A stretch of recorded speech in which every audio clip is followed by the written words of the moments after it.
بسم اللہ الرحمن الرحیم۔ تیسرے پارے کی طرح تلک الرسل فضلنا بعضهم على بعض منهم من کلم اللہ ورفع بعضهم درجات۔ اس آیت سے ہے اللہ رب العزت نے اس آیت میں ارشاد فرمایا ہے کہ انبیاء علیہ السلام یوں تو ہر نبی تمام مخلوقات سے افضل ہے، لیکن انبیاء علیہ السلام کے درمیان تفاوت ہے، کسی کا مرتبہ بڑا ہے، کسی کا مرتبہ چھوٹا ہے۔ جیسا کہ بعض انبیاء علیہ السلام کے ساتھ اللہ رب العزت کی ہم کلامی ہے، آپ ان کے ساتھ مخاطب ہوئے، بات چیت ہوئی ہے۔ اللہ رب العزت نے بعض انبیاء کو کچھ دوسرا معجزہ دیا ہے اور بعض کو کچھ دوسرا معجزہ دیا ہے۔ تو اس اعتبار سے اللہ رب العزت نے اس آیت میں ارشاد فرمایا ہے کہ انبیاء علیہ السلام کے درمیان آپس میں درجات کے اعتبار سے فرق ہے، یہ ابتدا ہے۔ پھر اس کے بعد آیت الکرسی ہے، جو کہ پورے قرآن میں سب سے بڑی، سب سے فضیلت والی جو آیت ہے وہ آیت الکرسی ہے۔ اللہ لا الہ الا هو الحی القیوم، اس کی بہت زیادہ فضیلت ہے۔ اگر کوئی رات کو 4 مرتبہ اس کو پڑھ کے سوئے تو اللہ کی حفاظت میں وہ بندہ آ جاتا ہے، یعنی کوئی چیز اسے نقصان نہیں پہنچا سکتی سوائے موت کے۔ اگر موت آنی ہوگی تو موت آ جائے گی، لیکن اس کے علاوہ کوئی دوسری چیز اسے نقصان نہیں پہنچا سکتی۔ آگے چلیں تو اللہ رب العزت کے جو خلیل ہیں حضرت ابراہیم علیہ السلام، ان کا واقعہ ہے نمرود کے ساتھ، جو کہ وقت کا فرعون تھا۔ نمرود بہت بڑی بادشاہ تھی، بہت طاقت والا تھا، لیکن اللہ رب العزت نے ایک لنگڑے مچھر سے اس کی موت کا فرمان جاری کر دیا۔ ایک لنگڑا مچھر اس کی موت کا سبب بنا۔ اب سوچئے کہ اتنا بڑا بادشاہ اور اس کے موت کا سبب کیا؟ ایک لنگڑا مچھر۔ تو آج ہماری اور آپ کی کیا وقت ہے؟ ٹھیک،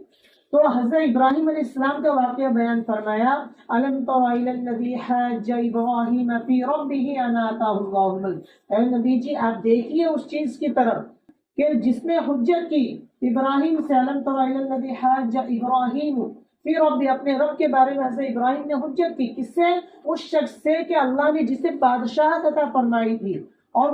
بادشاہت اور ملوکت عطا فرمائی تھی، طاقت عطا فرمائی تھی۔ کیا؟ کہ میرا رب تو وہ ہے جو زندوں کو، جو مردوں کو زندہ کرتا ہے اور زندوں کو مارتا ہے۔ تو نمرود نے کیا کہا کہ میں بھی مردوں کو چھوڑ دیتا ہوں اور زندوں کو مار ڈالتا ہوں، یعنی اس کا اس نے الگ پوائنٹ نکالا۔ اس نے 2 لوگوں کو بلایا جو کہ قید میں تھے، ایک کے لیے موت کا فرمان تھا اور ایک کے لیے موت کا فرمان نہیں تھا۔ تو جس کے لیے موت کا فرمان تھا اس کو اس نے چھوڑ دیا، اور کہا دیکھو اس کے لیے موت تھی لیکن میں نے اس کو چھوڑ دیا تو اس کو میں نے زندگی دے دی، اور جس کے لیے موت نہیں تھی اس کو اس نے مار دیا، تو کہا دیکھو اس کے لیے زندگی تھی لیکن اس کو میں نے مار دیا تو موت دے دیا۔ تو اس اعتبار سے میں بھی زندگی دینے والا ہوں اور میں بھی موت دینے والا ہوں۔ اس نے حجت کی۔ پھر حضرت ابراہیم نے کہا کہ یہ اس طرح ماننے والا نہیں ہے، تو حضرت ابراہیم نے دوسری شک اختیار کی کہ میرا رب تو وہ ہے جو سورج کو مشرق سے نکالتا ہے اور مغرب میں ڈبوتا ہے۔ اگر تیرے اندر طاقت ہے، اگر تو اپنے آپ کو رب کہتا ہے تو اس کا اپوزٹ کر کے بتا۔ تو مغرب سے سورج کو نکال، مشرق میں سورج کو ڈبا، تو میں تجھے رب مان لوں گا۔ تو وہ حیران و ششدر رہ گیا کہ اب اس کا کیا جواب دوں، تو گیا کچھ جواب بنا نہیں۔ تو پھر اس نے کیا کہ حضرت ابراہیم علیہ السلام کو آگ میں ڈالنے کا جو انتظام کیا، اس کا بڑا تفصیلی واقعہ ہے۔ اس کے بعد ایک واقعہ ہے حضرت عزیر علیہ السلام کا، او کالذی مر علی قریۃ وہی خاویۃ علی عروشہا۔ حضرت عزیر علیہ السلام جو ہے یہودیوں کا عقیدہ ہے۔ ان کا عقیدہ ہے؟ یہودیوں کا عقیدہ ہے کہ حضرت عزیر علیہ السلام اللہ کے بیٹے ہیں، حالانکہ اللہ کا نہ کوئی بیٹا ہے نہ کوئی باپ ہے، وہ تنہا تھا، تنہا ہے، تنہا رہے گا۔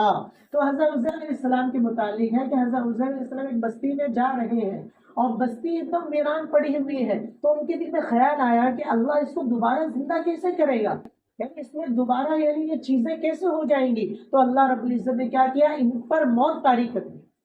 ان پر موت طاری کر دی، اور یہ 100 سال کے لگ بھگ یعنی مردہ تھے، ان کے جسم میں روح نہیں تھی، پھر اللہ رب العزت نے 100 سال کے بعد ان کے جسم میں روح پھونکی، پھر یہ زندہ ہوئے، پھر اللہ تعالیٰ نے پوچھا تم کتنے دن سوئے تھے وغیرہ وغیرہ، تو ان سے کیا ہوا، ان کو پتہ چل گیا کہ اللہ رب العزت کیسے موت دے گا اور کیسے اٹھائے گا۔ پھر ہم آگے چلیں تو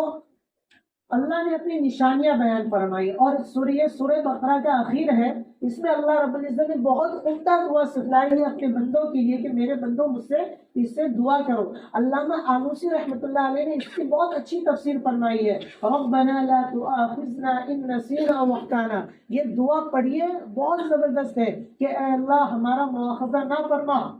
اگر ہم کوئی بھول سے غلطی کر بیٹھے یا ہم سے کوئی خطا ہو جائے ہمارا مواخذہ نہ کر، اور ہم پر کوئی ایسا بار نہ ڈال جو ہم سے پہلے دوسری امتوں کو تم نے ڈالا، یا ہم پر ایسی کوئی بوجھ نہ ڈال جس کو ہم برداشت نہ کر سکے، ہمارے ساتھ درگزر کا معاملہ فرما، واعف عنا، بخشش کا معاملہ فرما، رحمت کا معاملہ فرما، اور تو ہی ہماری مدد فرما۔ یہ اس کے بعد شروع ہوتی ہے سورہ آل عمران۔ سورہ آل عمران، دیکھیے آل کا مطلب ہوتا ہے اولاد، آل کا مطلب کیا ہوتا ہے اولاد، اور عمران ایک شخص کا نام تھا، تو آل عمران مطلب عمران کی اولاد، اور اس صورت میں آل عمران کے متعلق تفصیل کے ساتھ بیان کیا گیا ہے، اس بنا پہ اس کی صورت کا کیا نام رکھا گیا، آل عمران رکھا گیا۔ اس میں کیا ہے، شروع میں ہے هو الذي انزل عليك الكتاب منه آیات محکمات هن ام الكتاب واخر متشابهات، یہ آیت ہے۔ کیا ہوا، نجران ایک جگہ کا نام ہے، وہاں سے 60 عیسائی آئے، 60 عیسائیوں کا ایک وفد آیا مدینہ منورہ، اور کس بات کو لے کر، کہ حضرت عیسیٰ علیہ السلام جو ہے یہ اللہ رب العزت کے ساتھ شریک ہے معبود میں، یعنی جس طرح اللہ معبود ہے اس طرح حضرت عیسیٰ بھی کیا ہے، وہ بھی معبود ہے، اور ان کو مغالطہ کیا ہوا، قرآن میں کہیں اللہ رب العزت نے کلمۃ اللہ کا لفظ ارشاد فرمایا ہے، کہیں روح اللہ کا لفظ ارشاد فرمایا ہے حضرت عیسیٰ علیہ السلام کے بارے میں، تو اس سے ان کو مغالطہ ہوا، اور پھر جب گفتگو کی باری آئی تو ان کو اپنے شاعرانہ زور پر اپنے شاعرانہ کلام پہ بہت زیادہ عبور تھا، اور ان کو ایک فخر تھا کہ ہم سے کوئی جیت نہیں سکتا، تو انہوں نے اپنا ایک شاعر پیش کیا، تو آپ صلی اللہ علیہ وسلم نے حضرت حسان بن ثابت کو ان کے سامنے پیش کیا، تو ان کا شاعر ہار گیا، پھر انہوں نے اپنے خطیب یعنی مقرر کو، اسپیچ دینے والے کو کھڑا کیا، تو آپ صلی اللہ علیہ وسلم نے حضرت ثابت بن قیس کو ان کے سامنے کھڑا کیا، تو وہ بھی ہار گیا، پھر جب دلائل کی باری آئی تو خود آپ صلی اللہ علیہ وسلم کھڑے ہو کر اللہ کی وحدانیت پہ دلیل دیا، اور وہ لوگ ہار گئے، لیکن انہوں نے اس کو مانا نہیں، اس کا آگے آئے گا انشاءاللہ، انہوں نے اس کو مانا نہیں۔ پھر آگے ہم آتے ہیں تو آگے عمران کی عورت کے متعلق ایک واقعہ ہے، اذ قالت امرأة عمران رب انی نذرت لك ما في بطنی محررا فتقبل منی انك انت السمیع العلیم، کہ جب عمران کی عورت نے،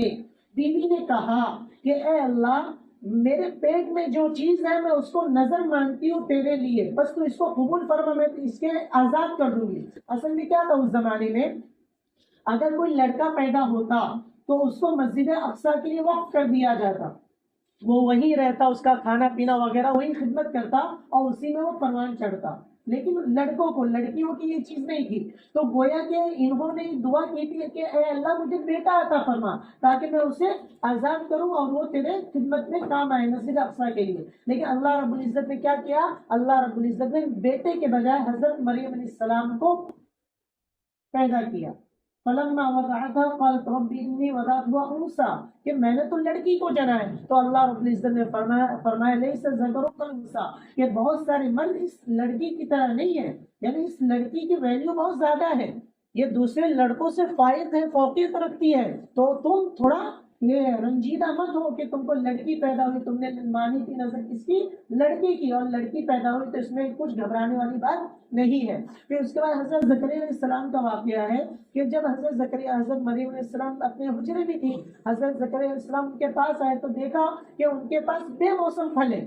آج تو موسم ہے نا بھائی، آم کے سیزن میں آم آئے گا، انگور کے سیزن میں انگور آئے گا، تو وہ بے موسم پھل کھا رہی تھی، تو حضرت زکریا علیہ السلام نے کہا کہ کہاں سے آیا، تو انہوں نے کہا قالت هو من عند اللہ ان اللہ یرزق من یشاء بغیر حساب، یہ میرے رب کی طرف سے ہے، میرا رب جسے چاہے بے انتہا بغیر سوچے سمجھے وہ رزق، ان اللہ یرزق من یشاء بغیر حساب، میرا رب جسے چاہتا ہے بغیر حساب کے روزی عطا فرماتا ہے۔ پھر حضرت زکریا علیہ السلام کے دل میں ایک امید جاگی، بوڑھے ہو چکے تھے، بیوی بانجھ ہو چکی تھی، لیکن کوئی اولاد نہیں تھی، تو ایک امید جاگی۔ ہنالک دعا زکریا ربا، انہوں نے اپنے رب کو پکارا، قال ربی هب لی من لدنک ذریۃ طیبہ، کہا اے میرے رب آپ اپنی جانب سے مجھے ایک اولاد عطا فرما دیجئے۔ جب آپ بغیر موسم کے حضرت مریم کو پھل کھلا سکتے ہیں تو بغیر امید کے آپ مجھے اولاد بھی دے سکتے ہیں، آپ مجھے اولاد دیجئے۔ تو اللہ رب العزت نے حضرت یحییٰ علیہ السلام کو پیدا فرمایا، یعنی حضرت یحییٰ علیہ السلام کو عطا کر دیا حضرت زکریا علیہ السلام کو، یہ پیدا۔ پھر اس کے بعد آگے آیت ہے فَقُلْ تَعَالَوْا نَدْعُ أَبْنَاءَنَا وَمَكَرُوا وَمَكَرَ اللَّهُ وَاللَّهُ خَيْرُ الْمَاكِرِينَ، کہ انہوں نے ایک منصوبہ بنایا تھا اور اللہ رب العزت، یعنی یہ حضرت عیسیٰ علیہ السلام کا واقعہ ہے کہ یہودیوں نے منصوبے، کہ یہودی بہت عجیب قوم ہے، بہت عجیب قوم ہے، انہوں نے منصوبہ بنایا تھا، انہوں نے انبیاء علیہ السلام کو بھی قتل کیا، اس سے بھی گریز نہیں کیا انہوں نے کہ ان پر عذاب آئے گا، یہ نہیں سوچا، انہوں نے قتل کر دیا۔ تو انہوں نے حضرت عیسیٰ علیہ السلام کے متعلق منصوبہ بنایا کہ انہیں ہم قتل کر دیں گے، لیکن اللہ نے کیا منصوبہ بنایا، اے عیسیٰ میں تمہیں اس کے شر سے بچاؤں گا اور میں تمہیں اپنے پاس آسمان پر اٹھا لوں گا، اور پھر ایک وقت آئے گا میں تمہیں واپس دوبارہ دنیا میں بھیجوں گا، اور پھر اس کے بعد تم کو جو ظاہری اسباب ہوتے ہیں موت کے، اس سبب کے ساتھ تمہیں موت عطا کروں گا۔ یہ اللہ نے وعدہ فرمایا، اور ظاہر بات ہے اللہ نے جب وعدہ فرمایا تو اس کو وہ پورا فرمائیں گے، تو یہ چیز ہوئی۔ پھر اس کے آگے ہے فَقُلْ تَعَالَوْا نَدْعُ أَبْنَاءَنَا وَأَبْنَاءَكُمْ، کہ جب حضرت آپ صلی اللہ علیہ وسلم عیسائیوں کو سب بتلا دیا، لیکن عیسائیوں نے مانا نہیں کہ اللہ ایک ہے، وہ اپنے اس پر قائم رہے، تو آپ صلی اللہ علیہ وسلم نے کیا فرمایا، اللہ نے فرمایا اے نبی جی آپ کہہ دیجیے آؤ ہم دعا کرتے ہیں، ندعو ابناءنا وابناءکم فقل تعالوا ندعو ابناءنا، ہم اپنے بیٹوں کو بلاتے ہیں تم اپنے بیٹوں کو بلاؤ، ہم اپنی بیویوں کو بلاتے ہیں تم اپنی بیویوں کو بلاؤ، تم اپنے وغیرہ، اور پھر اس کے بعد ہم دعا کرتے ہیں کہ ہم میں سے جو جھوٹ پر ہو اس پر اللہ کی لعنت ہو جائے۔ اور عیسائی یہ بات سمجھتے تھے کہ اگر ہم نے ایک بار مباہلہ کر دیا تو یقینی طور پہ اللہ کی لعنت ہم پر آ جائے گی، تو گویا انہوں نے مباہلہ نہیں کیا، وہ اس دعوت کے لیے آئے نہیں، اس کو مانا نہیں، اور جزیہ دینے پر کیا ہوئے، راضی ہو گئے۔ تو یہ مختصر سا خلاصہ تفسیر ہوا تیسرے پارے کا، امید کرتا ہوں چیزیں سمجھ میں آئی ہوں گی بہت ساری۔ پھر آخر میں اللہ رب العزت نے فرمایا کہ جو یہ پورا جو ہے اللہ رب العزت کا جو کلام ہے وہ نصیحت پر معمور ہے، کہ جو اس کو سمجھے گا، اس کو اپنی زندگی میں لائے گا، اس کی زندگی کا رخ اللہ بدل دے گا، یہ اللہ کا ایک فیصلہ ہے، اللہ کا ایک وعدہ ہے۔ تو دعا کریں اللہ رب العزت ہمیں قرآن سمجھنے اور اس پر عمل کرنے کی توفیق عطا فرمائے، آپ صلی اللہ علیہ وسلم کے بتائے ہوئے طریقے پر کما حق کو عمل کرنے کی توفیق عطا فرمائے، وما توفیق الا باللہ۔